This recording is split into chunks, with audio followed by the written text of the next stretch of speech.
least a handful. There we go. I see at least a handful of familiar names in the group.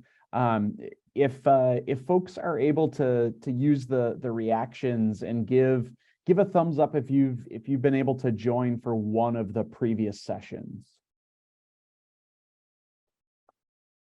See if we have a few returners. Awesome.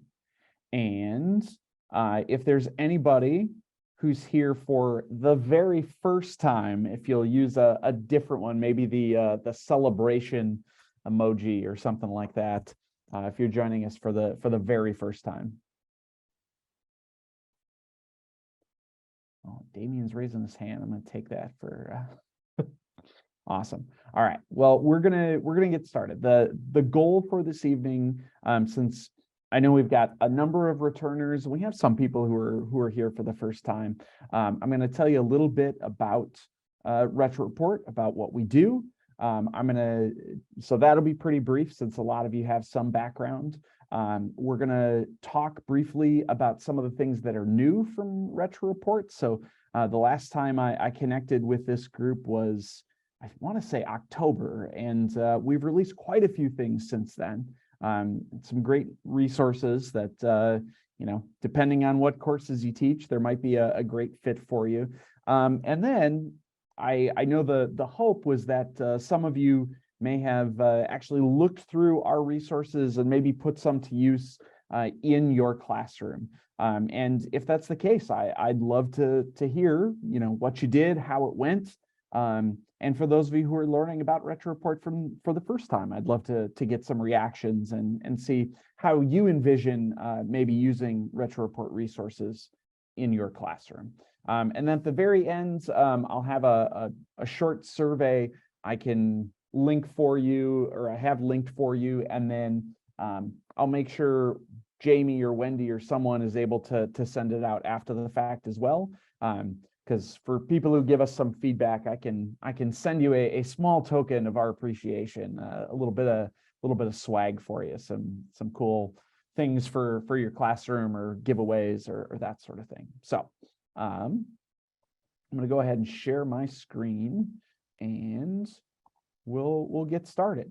One thing to know, I do have this this presentation ready to go and shareable with you. So if you see the bit.ly down at the bottom here, so bit.ly/RR-KEDC3, since this is our third meeting, that should get you to the whole presentation. You can follow along, you can open it up and go, yep, I'm going to get back to that later. You can even send it off to other people who you think might be interested. And then Jamie, just because I don't have more than one screen here, if there's stuff that comes up in the chat that I ought to know about, please just interrupt me and let me know what I can do. I actually saw there, I think something popped in the chat. That was me. I was just linking your bit.ly there for me. Wonderful. That's perfect. All right. So our goals tonight, we're going to sort of refamiliarize ourselves, learn a little bit about what Retro Report has to offer in general, and then specifically see some of our new offerings. We're going to hear hopefully from some of you who have used some of those resources. I would love to know what resources you've used, what courses you've used them in. What were your outcomes? What were your takeaways? Did students like it? Did it meet the needs of your classroom? And then I'm hoping you'll provide us with some feedback, and in exchange, I'm happy to send you some Retro Report swag in the process. So for those of you who either are joining us for the first time or who may have forgotten since our last meeting in October, Retro Report is we're a private nonprofit. We're an entity whose goal it is to create short form documentary films. So we employ journalists, filmmakers, and then all the other things that go with making short films. So editors, we have a rigorous fact-checking process. We've got people sort of overseeing and helping coordinate every step along the way. And really our goal in creating these short films are to find ways to link past, and present. So a typical retro report tends to go one of two directions. Either we're starting with this story from history, something that we think is important, relevant, interesting, has a good narrative to it, and basically try to tell the story of this moment in history. But then very explicitly, we're also trying to link that moment in history to things today. I know as a longtime social studies teacher, what I often say is that for social studies teachers, we come in second place in one important category, and it's the number of times that we hear, why do I need to know this? Why on earth is this important? I think the only people who hear that more than social studies teachers are math teachers. But I think social studies teachers have a much better answer.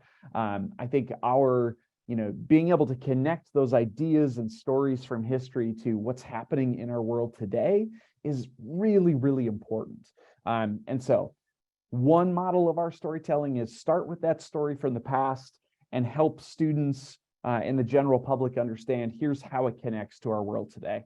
Or we might be starting with current events. We might be starting with this thing that's in the news now that people are talking about, and then saying, well, what do we need to know in order to understand it and give it context? What's the history behind this that helps us understand our current moment in time? Okay. And overall, we have well over 250 films available in our library, all of which are entirely free. I know the good folks at KEDC wouldn't bring me here if I was trying to give you a sales pitch. All of the resources we have, both our video resources and then all of the classroom resources as well, all of which are entirely free and available to you. And so with those 250 films, we have a whole bunch of them. We're almost, I think we're just past 100 of those films that have some classroom resources to go with them. So that might range from some discussion or comprehension questions all the way up to here's a full-blown lesson and student activity that you could turn around and do with your class tomorrow. And honestly, we're adding new stuff all the time.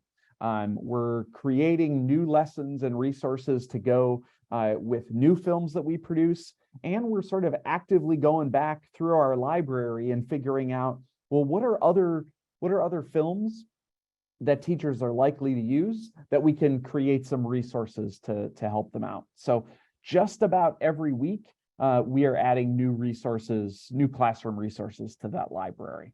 So how I might convince you to use Retro Report, why I think it's a useful and important tool, is that we really focus on storytelling. We create these short films that are engaging. They have great interviews, and they really bring the stories of people's experiences to life. We also, like I said, it's entirely free. Our films are short. They generally are, in the 5 to 12 minute range, so they fit really well as part of what you're doing in your classroom.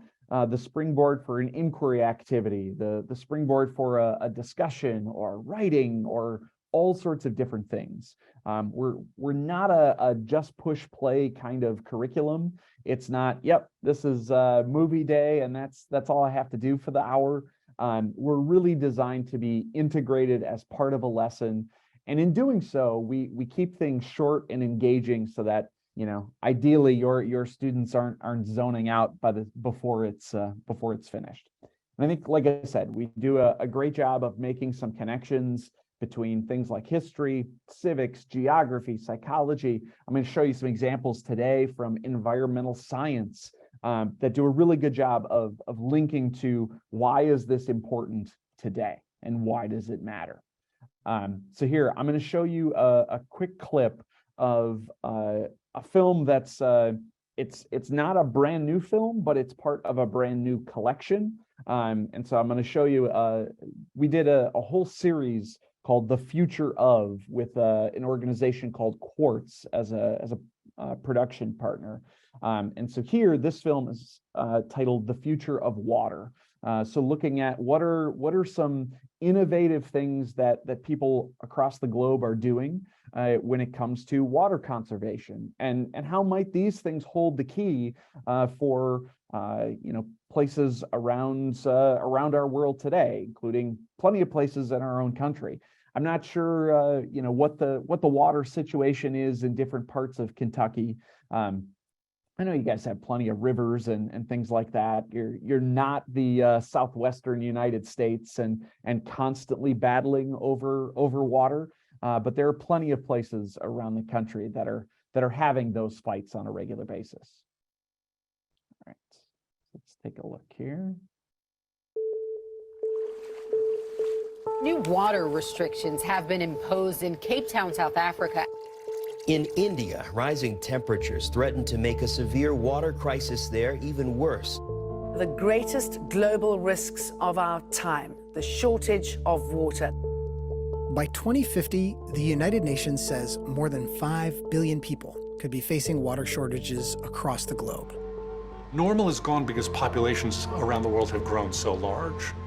Normal is gone because humans are now changing the climate, and we're in a completely new set of conditions and environments and extreme events. You can look at water problems and easily work yourself into a panic.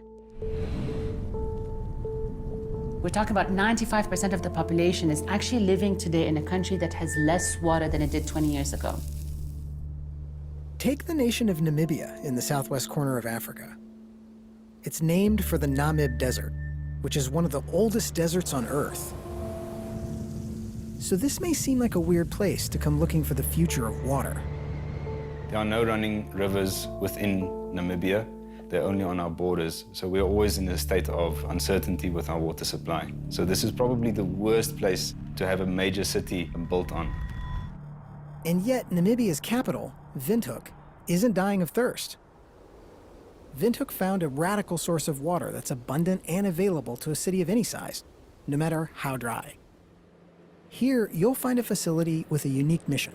There was just simply not enough water from the sources around Windhoek. They looked at what do we have? We have a lot of wastewater. Water reclamation. We basically drink our wastewater, our shitty water, sorry to say, but yeah. While many cities usually just clean up sewage and then dump it into a river, Windhoek takes that treated water and sends it into their water recycling plant. There's a system of tanks and pipes where any leftover solid matter gets filtered out, microorganisms are killed off, and even antibiotics and hormones get broken down. The last step involves an ultrafiltration membrane, which will filter out basically all suspended particles, all bacteria and all viruses. Then it's mixed with other treated water that's collected from an underground aquifer or reservoirs for seasonal rain. Which means that every time someone in Windhoek opens a tap, about a quarter of what comes out is recycled wastewater. All right, so that's a little clip. I apologize because I should have forewarned you if anyone was sitting down for dinner that may not have been the most appetizing set of images. So I'll try to give you warnings if we have any more of those issues. So that's one example. This particular film is one, like I said, it's not a new film, but it's part of a brand new collection. So we just published a really phenomenal environmental education, environmental science collection. Now, if you're not a science teacher, these things fit really well for the study of geography as well. There's a number of the films in this collection that might fit in U.S. history or in world history courses, especially looking at things like globalization or other public policy problems, that sort of thing. So in this collection, and I'll show it to you in a second here, there's 13 different films, a number of which we've recently updated. There's also 8 brand new lessons, including ones at the middle school and high school level. And those middle school ones, I would say for some of them, you could be doing even in 4th or 5th grade classrooms as well. And really the idea here is we help draw these connections between the actions of humans and the policies that we make. and then some of those environmental consequences. What you're not going to get from Retro Report is, here's a 10-minute video about the job of the nucleus or things like that. Really, our job is to go tell stories. So we don't in general have talking head explainer type videos. We have videos that tell a story, that have a narrative, that feature real human beings and the impacts on their lives. And so, this is one of those reasons where it fits really well, especially in a geography course, along with environmental science or science courses. And to go along with this, like I said, I'll show you the collection in a moment. We actually have a webinar that's in the works. We've got a date for it. We just don't have the registration info and title of it yet. But we're actually going to be partnering with the United Nations education team. And we're going to be focusing on global water issues. So in addition to the film you just saw a clip of, we also have another brand new film coming out looking at a collection of rainwater. So we look, back in time and examine a guy who's known as the Waterman of India, who's developed all of these innovative ways, low-tech ways to capture and reuse rainwater, and then see how we're applying that even in places in the United States. We traveled to Tucson, Arizona, and found some folks who are using some of those same methods based on the work of this guy in India as well. So that's one thing to be on the lookout for. This bit.ly right here, the RR-Enviro, that will get you right to the environmental education collection. So here, like I said, there's 13 films. 8 of those films have a full lesson and activity to go with them. So here we've got one on the Exxon Valdez oil spill. We have one examining plant-based meat and its potential impact on climate change. We have one, this is one of my all-time favorite stories, the roots of recycling. So it looks at this wayward garbage barge and how the plight of this wayward barge, how it had an impact on recycling in the United States and different municipalities developing recycling programs. We've got one about invasive species, looking at snakes in the Everglades, future of water we saw, the beginning of the environmental movements, and Rachel Carson, wolves in Yellowstone, colony collapse disorder. We got all sorts of stuff. And this is one where over time, if you come back, 3 months, 6 months, a year from now, you're probably going to find some additional resources, some new lessons, and some new videos over time as well. Any questions so far? I did see some things in the chat. Well, I saw that there were things in the chat. We had someone ask if there are any resources for ancient history. Yeah, it's a great question. Honestly, not a ton. And here's the reason why. Really, the Retro Report style of storytelling is to combine first-person interviews with archival footage. Not a lot of great archival footage from ancient eras. There are some that we can sort of connect, but yeah, that's one place where our library of resources does fall a little short. All right, another new set of resources that we're working on and have some ready to go here include ones that look at the Holocaust and the study of other genocides as well. So a couple things to share here. For this, you get inside information, so don't blab this to the world quite yet. But we actually have a film. It's called How Saba Kept Singing, which is set to air nationally on PBS on April 18th. This is an amazing film that follows a Holocaust survivor and his experiences in the concentration camp, and essentially, part of the story is how his singing ability allowed him to survive.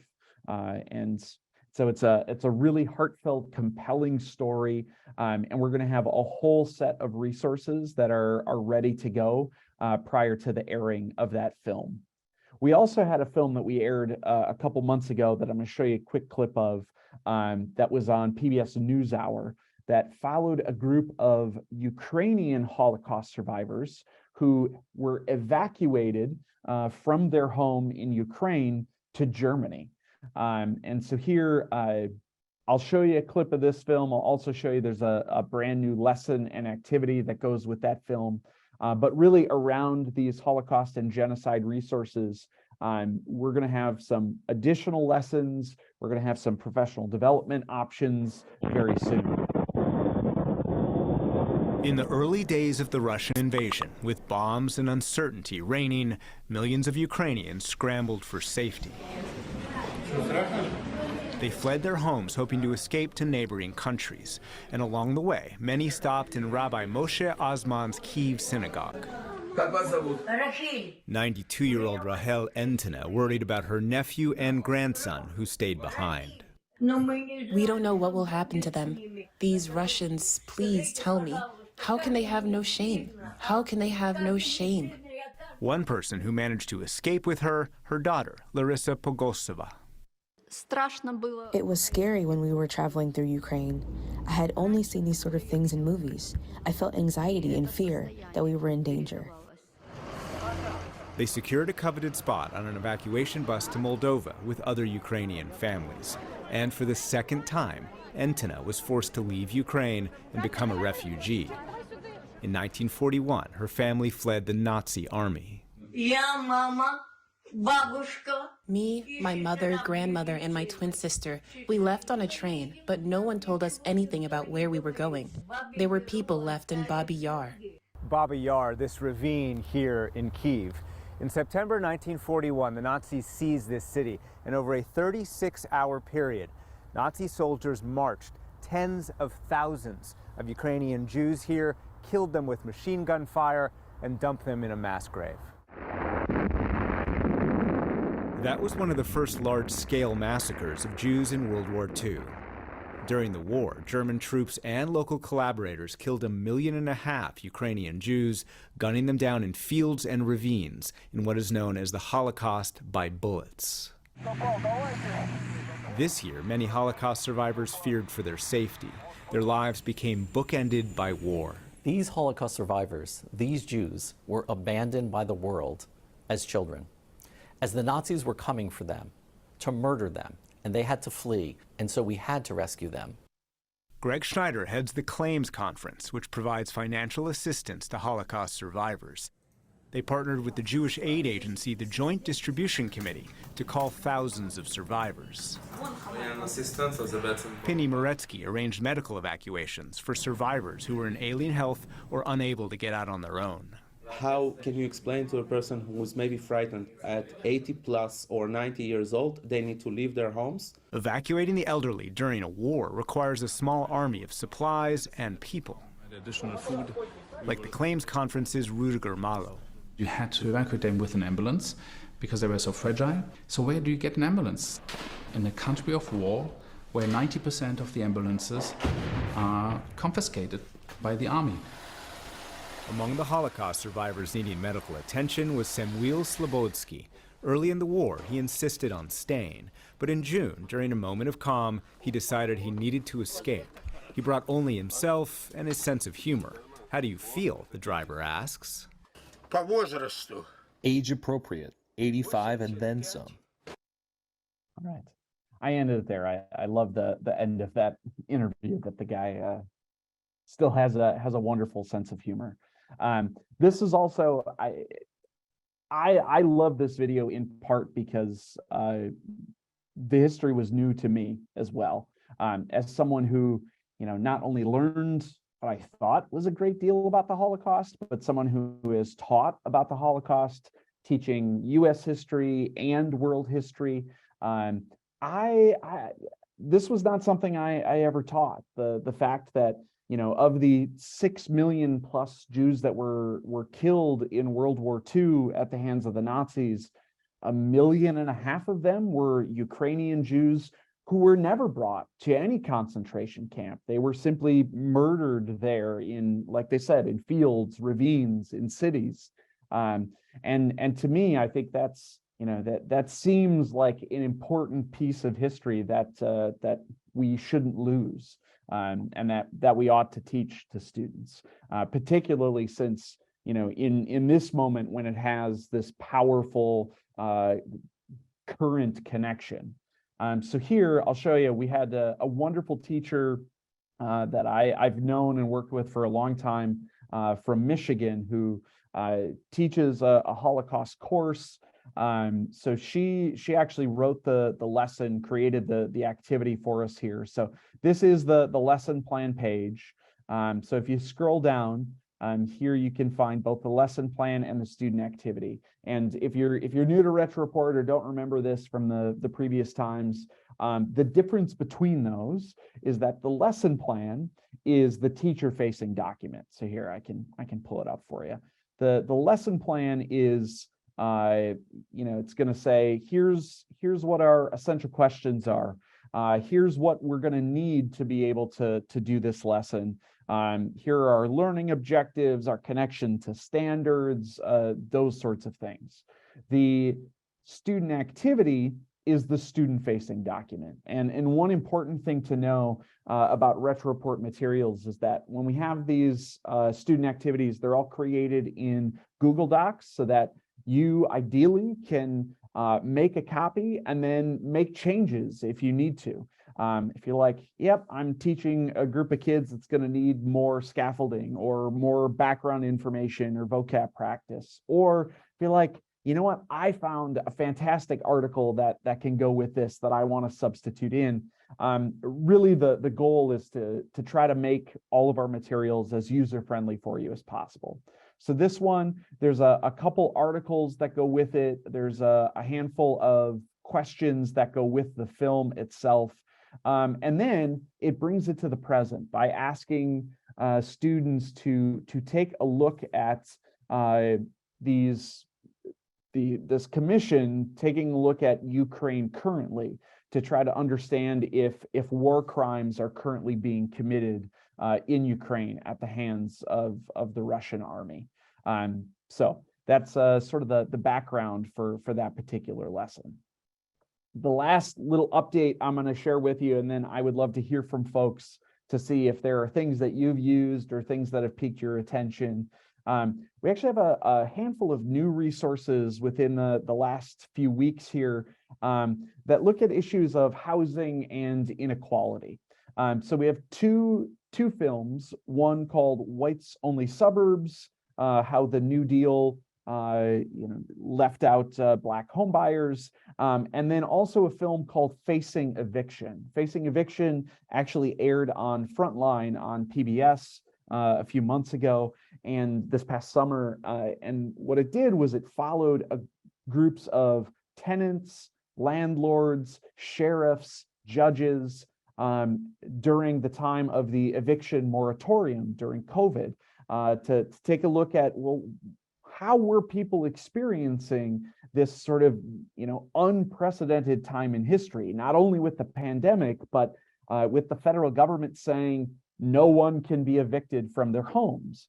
And so here, we get these varied experiences. Like I said, not just hearing from tenants, but hearing from landlords, hearing from sheriffs who in some parts of the country are still carrying out evictions, from judges who are having to hear these cases and hear competing claims for whether or not people should lose their homes. So we have brand new lessons to go with both of these, again, with that goal of how do we connect past and present. With the first one, with Whites Only Suburbs, the big picture question looks at, what did racial discrimination look like outside of the Southern United States? And I can tell you as a Northerner, as someone born and raised in the upper Midwest, the approach to Jim Crow, the approach to, the pre-civil rights and the civil rights era is often that this was a Southern issue. This was not something that, that we dealt with in Northern states. and that discrimination was largely different in northern states. And that's not entirely true. So this film sort of gets us there, and then some of the other aspects of the activity, I think, sort of help illuminate those ideas for students. And then the Facing Eviction film, I think, raises the question of what should be done about housing insecurity. How can we, what sort of policies should we make to maybe encourage more building, or to help people who are struggling, or all sorts of different policy perspectives across the political spectrum. So we're going to take just a brief look at the Whites Only Suburbs film. And this one, the focus here is looks across the country, but the case study here is in California. When Sanu Thadani Israni bought a house in this neighborhood in California's Silicon Valley, she found something disturbing in the fine print of her home deed. The language that I read basically said, the only people allowed to live in this community, in these homes, are white, unless you're a servant.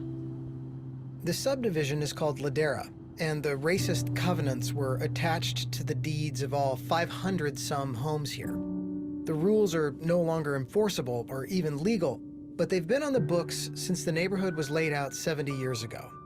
And they help illustrate how so many of America's suburbs ended up segregated. It hurts. It hurts to be told you're not welcome. Forget welcome, you're not allowed. It so offended me, I thought, well, this has to be offending everyone who buys property here. So some of Ladera's residents set out to understand how this happened. And it turned out these relics of segregation grew out of a historical moment more often remembered for progressivism and inclusion. I pledge myself to a new deal for the American people. The New Deal programs launched between 1933 and the end of the Second World War transformed society.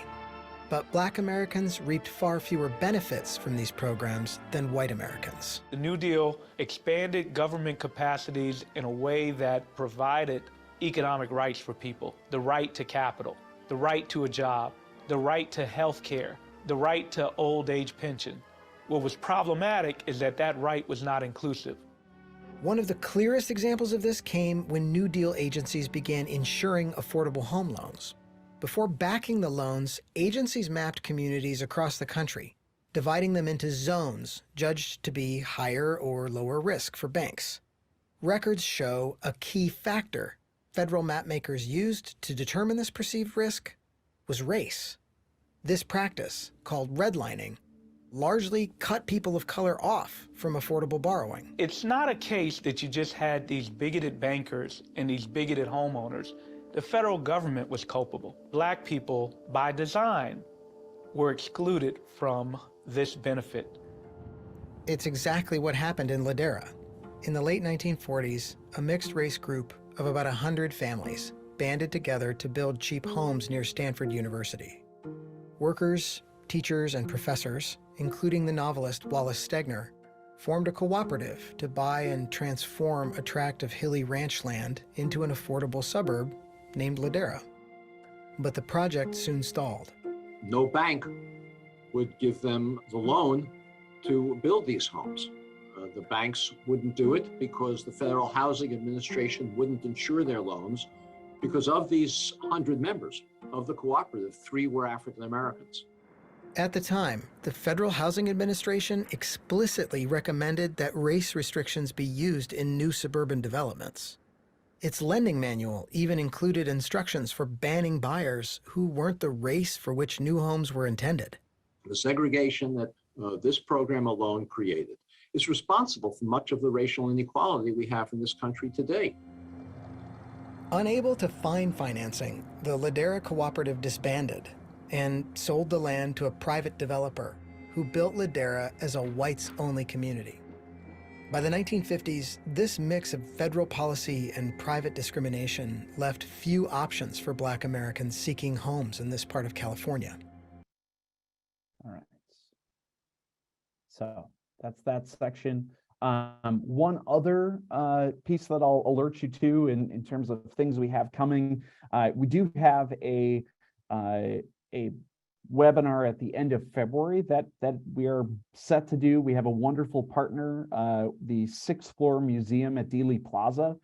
So it's in Dallas. It's the Dallas, Texas School Book Depository, which has been turned into a museum. So we will be looking at Kennedy and the Cold War. At Retro Report, we have a brand new film examining the Cuban Missile Crisis. And we'll be sharing not only that, but resources for teaching all sorts of different aspects of the Cold War as well. And our partners, the 6th Floor Museum, will have a number of resources too. So if that's something that interests you, please join us. Again, it'll be the type of thing where we meet for an hour, we share a bunch of great resources, including some brand new ones, and hear from teachers and see how they might use them, how we can help create great resources for teachers. All right. Here, I'm going to pause here and see. Oh, nice. Yeah. I love your responses that, things are great and this looks cool. I would love to know, and it looks like when I came back, we got a whole bunch more people here than when I started sharing my screen. So I would love to pause at this moment, take a breath and see if there's anyone who has questions.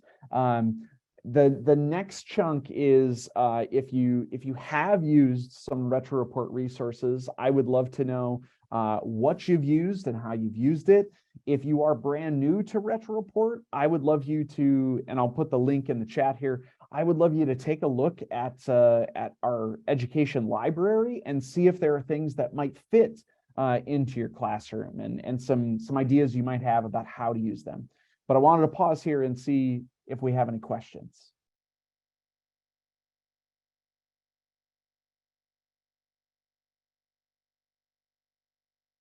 And don't be shy, because wait time on Zoom is a painful thing, people.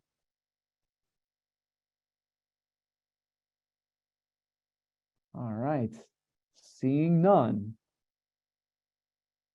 All right, somebody said they use some for veterans. That's wonderful. Okay, I love it. Okay, so here's what we're going to do now. I have a couple links to share with you here. Ooh, not where I wanted to go. Here we go. So I'm going to send you here to a Padlet where you're going to capture some of your ideas or experiences if you've used Retro Report before. If you haven't used Retro Report before, I would love you to take a look at our education library and see if there are things that work. I also see a question from Dean Jones that says, how do you decide what interviews to do based on current events? That's a great question. The process our filmmakers go through is I think is a great one. It's a rigorous one. Really what we're looking for to decide to make a Retro Report film is, number one, do we think we have a compelling story to tell and people who can help us tell it? And so, yes, we're definitely on the lookout, for people who are good interviews, people who have either a compelling personal narrative to explain. And like in the housing video we just saw, not only did you see a couple current homeowners in Ladera who talked about how they discovered that this language was still in the deeds to their homes, but the next part, right after I cut it off, we talked to a woman whose parents tried to buy homes multiple times in this part of California. Her father was biracial and could pass for white, but her mother could not. Her mother was Black and was assumed to be Black by sight. And they had so she talked about the experience of her parents, about how her father would go to try to rent an apartment or get a loan to buy a home. And initially they would be fine with that. And then when her mother showed up as well, they would basically say, I'm sorry, the apartment's no longer available, or we're not able to give you the loan. And so we're trying to find, people who have compelling experiences. Another key factor in how these films get made is, can we find that link between past and present? That's really something it's a hallmark of what Retro Report does, is finding those links and connections. As a longtime social studies teacher, I really appreciate that, because again, I think one of the most powerful things for students to see and hear and experience is these things from history still matter. Yeah, somebody's asked about the War of 1812 and Western expansion. I'll have to think about that. We don't have any films that are going to relate, exactly and directly to those. But I'll do some thinking here. So I want to give you folks about 5 minutes. I'm going to be quiet, I promise. And you're either going to tell me about your experiences on that Padlet, or you're going to take a look and explore some of our resources, and then maybe comment on the Padlet about how you might use some of those, or if you find any resources that you think could be useful. Okay, so I'm going to be quiet now.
Take about 2 more minutes, and we'll come back together.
All right, folks, we're going to come back together.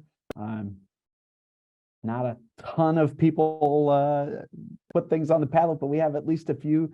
I would love if I know we had a couple teachers talked about how they used retro report resources in your class. If you're brave enough to unmute yourself and tell us about it, I'd love to hear about it. I saw somebody used them for Veterans Day, and other that had some that were connected to Martin Luther King Jr.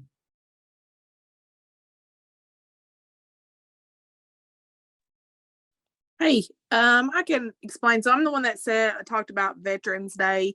So our classes that day, we had a Veterans Day program, and they wanted us to try to connect what we were doing in the Veterans Day program with some content in our class. So I thought it was a great opportunity for me to use Retro Report.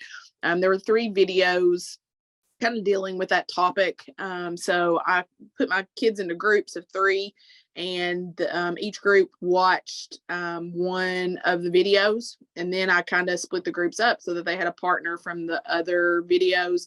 They shared their information, what their videos were about, and then once they finished with that, they kind of created a poster combining their information that was supposed to be representative of Veterans Day. And so that's kind of how we took the information, and then they created something with it. That's awesome. And Kim, if you don't mind, follow-up questions. I know you mentioned your students seem to enjoy it.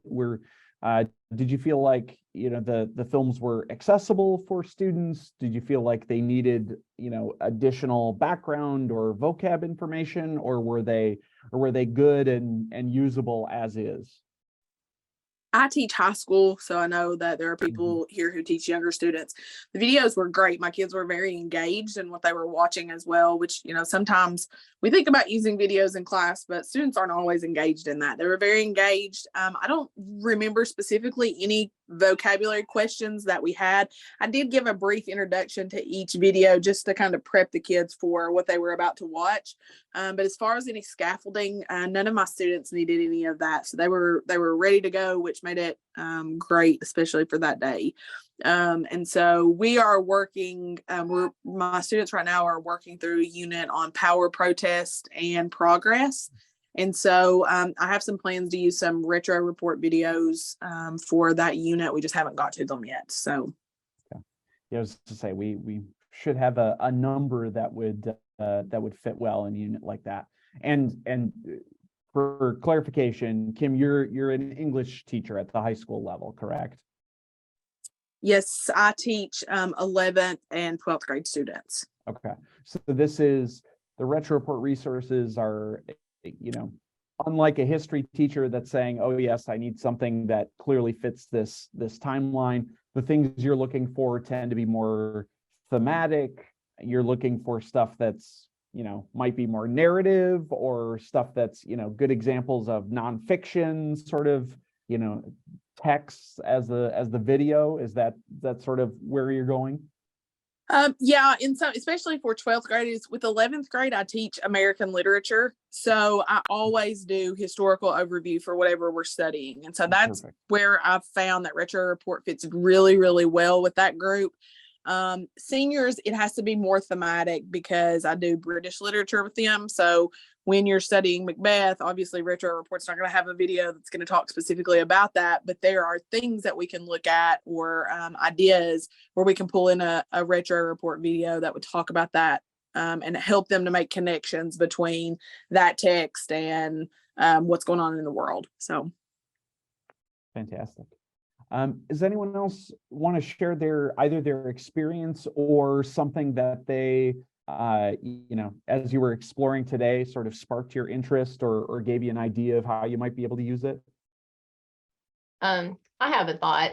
This is Lynn. I'm a 5th grade special ed teacher, but prior to that I was middle school 7th and 8th grade world history and U.S. history social studies teacher for 15 years. So I was kind of just scanning to see if I was still being a social studies teacher, what I could use for those grade levels. And there's not a whole lot that connects to the current curriculum. However, I was trying to think, okay, how can I use this if I was still in the classroom, or even helping my 5th grade social studies teacher make connections with today, like they're on the American Revolution right now. So the issue with mainly that's not having your voice and being able to, represent yourself. So I did notice as I was scrolling through the left sidebar there of all the topics, that voting rights. So maybe there's something there for a fifth grader that might be appropriate, because that's really what they're upset about. No representation. They get to vote for taxes or not.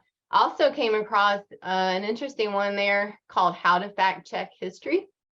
So I think that lesson plan would be good for any grade level, probably. I guess, I don't know, when you're designing these, what age group are they for?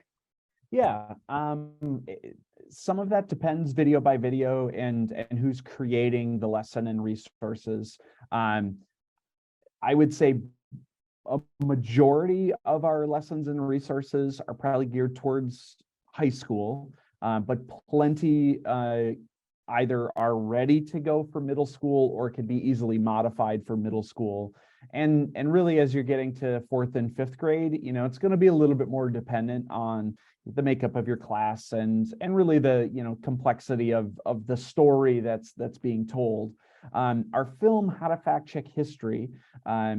So we have a very rigorous fact checking process at Retro Report. Before we publish a film, before we put it out into the world, we literally have people, not the filmmaker, but a different person, fact checker, go through literally line by line in the script to make sure that every single thing that we're putting out into the world that we can defend. And honestly, we end up with, I go like this because, we think of like stacks of paper, although it's all digital now, but, it's pages upon pages of sort of analysis and evidence.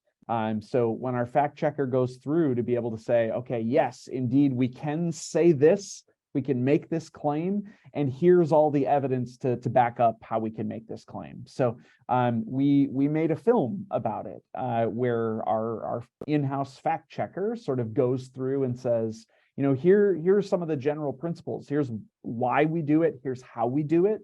And then here's some examples from, some other films of our process of fact checking history. So yes, those sorts of information, media, news, history, literacy ideas, we've tried to capture and be able to say, yeah, these are things that students ought to learn how to do as well. Any other thoughts, questions? Just to anybody that didn't look, if you're doing something on MLK Day coming up, there's quite a few pieces in there. I noticed that too. Martin Luther King Jr. resources in there for activities and lessons. Yeah, we have one specifically about sort of a lesser known story of Dr. King's activism. And then we have quite a few that would fit really well as you're preparing for Black History Month, starting tomorrow. A number of films that fit really well into various aspects of Black history. Anyone else see something, have an idea, find something that they thought might be useful for them?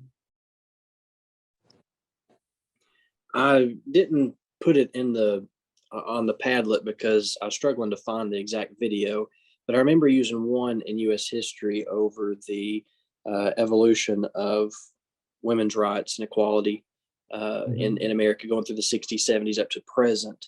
And so I know that I had used that one to engage students and get them to connect the passage of the 19th Amendment and make that connection all the way through towards today, the evolution of how, women's equality has, how that battle has taken place. And one of the things that I'm noticing now that I'm liking a whole lot better thanks to today's session is that I was stuck in this mindset of Retro Report is just for taking history and making that connection to today. And so that's just for my US history class. But now as I'm looking through here, I'm loving that. I must have not been searching correctly the first time, because I'm loving seeing here the Supreme Court collection for my political science class. Seeing here about, where was this other one? Political parties and conventions. I love the environmental collection that you had for my geography class. And then that started making me think, well, there's other ways that I can connect this in other classes, other subjects, that now I'm even going back to that video and thinking that's not just for US history in terms of the evolution of women's rights, but that's also, I could use that in my political science class when we're looking at the amendment process and just ask the question, how effective are amendments? Are amendments the end all be all to a situation? And typically the answer is no, and help them to dive deeper and think differently about the same topic. Yeah. Wonderful. I really appreciate hearing that. That's excellent. Yeah, I put a link in the chat. The video you're referencing is called From Women's Suffrage to the ERA, and really talks about that journey from the passage of the 19th Amendment to the failed attempt to pass the Equal Rights Amendments, and sort of how that still lives with us. Some of those debates, even in present day, even though it was in the 1970s when the ERA sort of died away, a slow, painful death. The last thing I'll share with you here, since we're just about out of time, I really appreciate the feedback, and for you folks being able to join me. Some of you 3 times, others 2 times, and even for those of you who were just able to join today. We'd love to get further feedback. So I have a very short evaluation in there that just asks, how did we do? If we were to do this again with a new cohort through KEDC, or if I do this sort of thing with other groups of teachers, what is it that we could do better to help teachers learn about RetroReport and learn about how to integrate some of our resources? And for anyone who completes that, and if you want me to send you some great prizes, make sure you put your name and address wherever you'd like me to send you some things at the end there. And I appreciate it. And like I said, I'll work with Jamie and Wendy to make sure we send you the link to the evaluation and a link to any of the other resources that you might want. The other thing I'll put in the chat is